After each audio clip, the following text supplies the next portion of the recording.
Salut tout le monde et bienvenue dans ce cours SQL. On va commencer avec quelques concepts fondamentaux, notamment les concepts de la base de données relationnelle. C'est très simple, c'est une manière de stocker les données, donc de les stocker et de les organiser, et on le fait via un tableau à 2 dimensions. On va voir un exemple de tableau.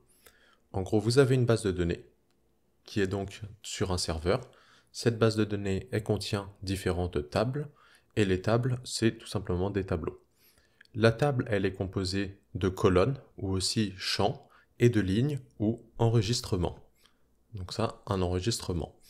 Les colonnes vont définir la structure de la table, c'est-à-dire le type de données qu'il y a dedans, et également le nom des données. Les lignes, quant à elles, elles vont contenir les données en elles-mêmes. Dans ce cours, on va se focaliser sur le SQL, Structured Query Language. Le SQL, c'est quoi? C'est un langage de programmation qui sert à interagir et à manipuler les bases de données relationnelles. Ça va nous permettre de créer des bases de données, des tables avec leur structure, d'insérer, de lire, de mettre à jour et de supprimer des données, et également de contrôler les accès aux données. Il existe beaucoup de systèmes de bases de données relationnelles, en fait beaucoup. Nous, je vais vous en parler de quelques-uns, mais celui qu'on utilisera, ce sera celui-là, le MySQL, qui est très populaire et open source. Vous avez aussi PostgreSQL, qui est lui aussi open source et très puissant. Le Microsoft SQL, qui est plutôt utilisé dans les entreprises. Vous avez également Oracle Database, qui lui est très robuste et donc plutôt orienté pour les très grandes applications. Et on a également le SQLite, qui est lui très léger et utilisé dans les applications mobiles. Tous ces systèmes de base de données, on peut communiquer avec eux avec le SQL. Il y a plusieurs moyens de communiquer avec ces bases de données. Vous avez par exemple MySQL Workbench, qui est un logiciel qui ressemble à ceci et qui va nous permettre de nous connecter à la base de données et de la modifier, d'interagir avec elle. Pour PostgreSQL, on utilise plutôt pgadmin, qui lui est fait exprès pour PostgreSQL. Pareil, logiciel pour interagir avec la base de données. Vous avez aussi dbeaver, qui est un logiciel très utilisé et qui peut se connecter un peu à toutes les bases de données, enfin la majorité des bases de données. Et nous, on va en voir encore un autre qui s'appelle phpMyAdmin et qui nous permet, pareil, d'interagir avec MySQL via une interface web. Là, on se retrouve sur Windows parce qu'on va voir l'installation d'une base de données MySQL sur Windows. En fait, ce qu'on va faire, c'est qu'on va installer XAMPP, qui est un serveur Apache plus un serveur MySQL ou MariaDB, c'est la même chose grosso modo, un serveur PHP et puis du Perl, et tout ça dans une seule application. Donc vous avez juste à cliquer sur le bouton qui est ici, XAMPP for Windows, pour télécharger la dernière version. Vous aurez un installeur, en double-cliquant dessus, on va pouvoir l'exécuter. Juste pour vous montrer ça, c'est normal, on va lui dire OK. Ici, nous, tout ce qu'on veut, c'est MySQL et phpMyAdmin, donc l'outil pour contrôler MySQL. Mais bien sûr, vous pouvez laisser les autres choses cochées ou pas. Ça, c'est comme vous le souhaitez, si vous voulez les utiliser ou pas. Et ensuite, l'installation, c'est juste du next, next, next, etc. Là, je l'ai déjà installé, c'est pour ça qu'il me met un message d'erreur. Mais une fois installé, on va obtenir, en fait, une fois installé, on va obtenir un contrôle panel qui est juste ici. Et ce panneau de contrôle, il va nous permettre de démarrer notre Apache, donc qui contiendra phpMyAdmin, et notre MySQL. Ensuite, en cliquant sur Admin pour MySQL, on va se retrouver sur la page de phpMyAdmin, et ici, on va pouvoir interagir avec la base de données.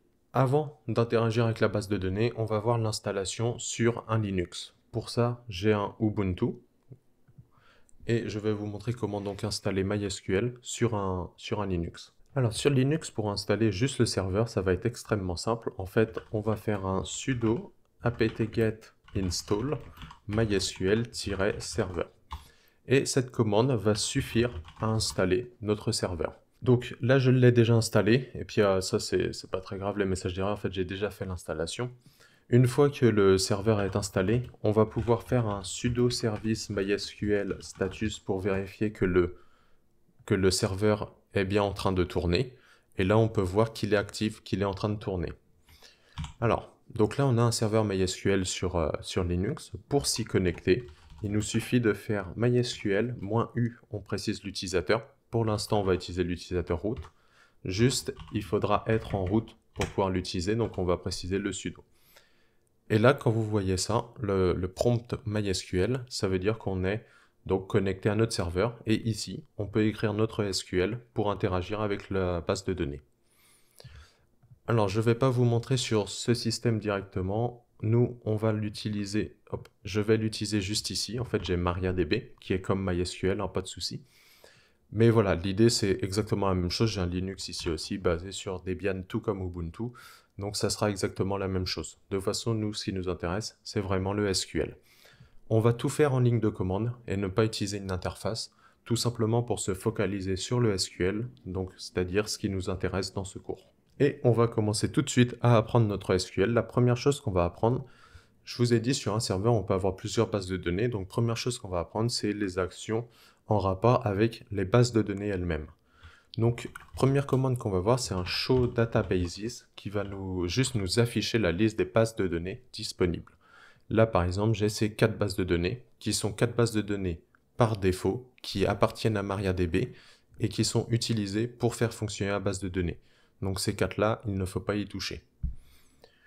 La deuxième commande qu'on va voir, c'est pour créer notre base de données. Donc je vais faire create database, donc création de base de données, et je vais l'appeler YTDB par exemple. N'oubliez pas de toujours mettre un point virgule à la fin de vos commandes SQL, c'est pour qu'il effectue la requête, sinon il va pas comprendre, il va vous demander d'entrer encore des choses. Là, on peut regarder show databases. La database que je viens de créer est bien ici. On peut la supprimer avec drop database suivi du nom de la base de données, donc YTDB. Le point virgule pour terminer. Et là, si je refais mon show, j'ai plus ma base de données. Donc là, je vais la recréer parce que je vais en avoir besoin. Maintenant qu'on a une base de données, on va l'utiliser avec le mot-clé use suivi du nom de la base de données. Donc là, c'est pour dire au serveur qu'on passe sur cette base de données-là. Et là, vous voyez entre crochets, il y a le nom de la base de données qui est apparu pour nous dire sur quelle base de données on est. Maintenant, je vous ai dit, on a une base de données. Dans une base de données, on a des tables. Dans une base de données, on a des tables. Donc maintenant, on va voir les actions qui sont liées aux tables. Donc, première chose qu'on va faire, c'est qu'on va lister les tables avec un show tables. Et là, on n'en a pas, c'est normal. Donc, on va créer notre table. Donc, ça sera create table. Et ensuite, après le create table, entre parenthèses, avant les parenthèses, on va devoir mettre le nom de la table. Donc là, par exemple, je crée une table étudiant. Et entre parenthèses, on va préciser les colonnes ainsi que le type des colonnes. Donc là, je vais faire sur plusieurs lignes. Donc pour faire sur plusieurs lignes, je saute une ligne. En fait, j'appuie sur Entrée et il me passe à la ligne suivante. S'il n'exécute pas la requête, c'est parce qu'il n'y a pas de point virgule. Donc comme je disais tout à l'heure. Première colonne qu'on va créer, c'est une commande ID. La commande ID, c'est pour numéroter nos lignes. En fait, c'est juste pour avoir une colonne qui va s'incrémenter, qui va augmenter à chaque fois qu'on va rajouter un enregistrement. Et cette colonne, son but, c'est vraiment d'identifier de manière unique chaque enregistrement. Et pour être sûr que c'est unique, on va la définir comme clé primaire. Alors une clé primaire, qu'est-ce que c'est? C'est pour dire que cette colonne, donc quand on définit une colonne comme une clé primaire, c'est-à-dire que cette colonne ne peut pas contenir de nul, elle ne peut pas être vide à aucun moment, et également, elle est obligée d'avoir un identifiant unique. On ne peut pas avoir 2 fois le même enregistrement dans cette colonne-là. C'est impossible. Deuxième colonne qu'on va créer, la colonne nom, et elle, son type, ça sera des caractères, donc une chaîne de caractères. Donc là, on lui dit une chaîne de caractères variable avec au maximum 50 caractères. La virgule qui sépare nos colonnes. Ensuite, on précise l'âge, qui lui sera un entier, donc avec int. Et enfin, on va préciser la ville, qui elle aussi sera une chaîne de caractères, maximum 50 caractères. Et donc là, on a toutes nos colonnes. Donc ce qu'on va faire, c'est qu'on va mettre une parenthèse pour terminer en fait l'ajout des colonnes, pour terminer la liste de colonnes, et un point virgule pour terminer notre requête. Et comme ça, on a le query qui est OK, donc ça veut dire que la requête est OK. Et là, si on fait un show tables, comme je faisais tout à l'heure, on voit que maintenant j'ai la table étudiant dans la base de données YTDB. Cette table, je peux avoir des informations sur sa structure avec la commande describe. Donc on va faire describe étudiant, donc le nom de notre table. Et ici, on a toutes les informations concernant notre table. Donc on voit les types, est-ce que les nuls sont possibles dans cette colonne-là, est-ce que c'est une clé primaire, la valeur par défaut et des extras, on va voir ça un peu après. Là, ce qu'on va faire, c'est qu'on va insérer des données dans la table avec la commande insert into. Donc insert into pour insérer dans la table. Première chose qu'on précise, le nom de la table. Et là, deux options. Soit, entre parenthèses, on met le nom des colonnes dans lesquelles les données vont être ajoutées, soit on ne met rien. Je vais d'abord montrer sans rien. Ensuite, il faut préciser les valeurs qui vont être ajoutées. Et là, entre parenthèses, on va préciser les valeurs de chaque colonne. Donc, vu que j'ai rien précisé ici, je suis obligé de préciser les colonnes dans l'ordre. Ça veut dire que je dois d'abord préciser un ID, puis un nom, puis un âge, puis une ville. Par exemple, je vais dire 1, Alice, 21 et Paris. Donc là, je précise pour chaque colonne et une valeur pour chaque colonne dans l'ordre des colonnes. Un point virgule. Et là, maintenant, on a des données dans notre table. On va voir juste après pour les données. En fait, je vais juste vous montrer celle-là, le select étoile from le nom de la table. Ça sélectionne toutes les données. Donc là, on voit qu'il y a cet enregistrement, cette ligne dans ma table étudiant qui est juste là, avec le nom des colonnes juste là. Maintenant, on va voir une autre manière d'insérer. En fait, ce qu'on peut faire, c'est qu'entre parenthèses, on peut préciser les colonnes. Donc par exemple, on a la colonne nom, on a la colonne âge, on a la colonne ID et on a la colonne ville. L'avantage de préciser le nom des colonnes entre parenthèses, c'est qu'on peut jouer avec l'ordre des colonnes. En fait, il faut juste que dans les valeurs qu'on précise, ce soit dans le même ordre que ce qu'on a mis ici. Donc là, par exemple, en nom, je vais dire Bob, par exemple. Pour l'âge, je vais lui donner 22 ans. L'ID, je vais lui donner l'ID 2. Et pour ce qui est de la ville, on va lui dire Lyon. Voilà. Donc là, ça me permet que, en fait, les valeurs qui sont après values, là, qui sont entre parenthèses, il faut bien qu'elles correspondent à ce qu'on a mis ici. Maintenant, vous voyez, le problème avec tout ça, c'est que à chaque fois, on doit préciser l'ID. Si on a 2 personnes, ça va, mais si on en a 150, c'est un peu chiant. Il faut qu'on garde compte des ID qui ont déjà été définis, qui ont déjà été mis. Pour éviter ça, en fait, on a une manière que la base de données incrémente automatiquement les ID quand on rajoute, en fait, incrémente automatiquement la colonne quand on ajoute un enregistrement. Pour ça, il faut utiliser alter table. Donc alter table, c'est pour altérer la table, c'est pour modifier la table. On précise le nom de notre table étudiant. Et ensuite, on va préciser l'option qu'on veut faire. Donc on va faire modify column. Alors, il y a beaucoup d'autres options. Par exemple, on peut faire un add colonne si on veut ajouter une colonne. On peut faire un drop column si on veut supprimer une colonne. Il y a beaucoup d'options qui existent dans le alter table. Pour voir toutes ces options, je vous conseille grandement le W3 School qui a beaucoup. En fait, à gauche, là, vous avez toutes les requêtes SQL possibles à peu près et des informations dessus. Et donc là, vous voyez sur le alter table, on peut ajouter, on peut drop, donc supprimer, on peut renommer, etc., etc. Donc beaucoup de choses qu'on peut faire ici. Nous là, ce qu'on veut, c'est modifier la colonne pour ajouter l'option d'une incrémentation automatique lorsqu'on ajoute un enregistrement. Donc pour ça, on va faire modify colonne. On va préciser le nom de la colonne qui est ID. On va préciser son type. Il faut repréciser son type à chaque fois. Et on va préciser l'option auto-incrémente.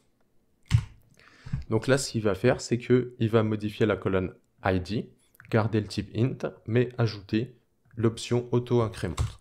Donc on va faire ça. On va refaire notre describe.